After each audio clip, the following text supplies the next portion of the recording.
ಸರ್ವಾನ್ ಕಾಮಾನ್ ಅವಾಪ್ನೋತಿ, ಎಲ್ಲ ಬಗೆಯ ಬಯಕೆಗಳನ್ನು ಕೂಡ ಈ ನಾಮದ ಉಚ್ಚಾರಣೆಯಿಂದ ಪಡೆದೇ ಪಡೆಯುತ್ತಾನೆ. ನಾತ್ರ ಕಾರ್ಯ ವಿಚಾರಣ.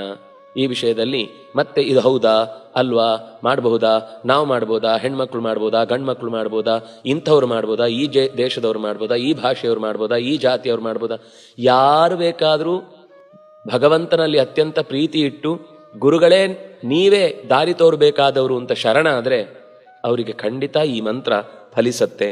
ಇದನ್ನ 108 ಬಾರಿ ಈ ರಾಘವೇಂದ್ರ ಅನ್ನುವ ಶಬ್ದದ ಅರ್ಥವನ್ನ ಬಿಡಿಸಿ ಹೇಳಿದಂತಹ 8 ಆ ಪದ್ಯಗಳನ್ನು 108 ಬಾರಿ ಯಾರಾದರೂ ಚೆನ್ನಾಗಿ ಶ್ರದ್ಧೆಯಿಂದ ಪಾರಾಯಣ ಮಾಡಿದರೆ ಅವನ ಸರ್ವ ಅಭೀಷ್ಟಗಳು ಸರ್ವಾರ್ಥ ಸಿದ್ಧಿ ಸ್ಯಾತ್ ಗುರುರಾಜ ಪ್ರಸಾದತಃ.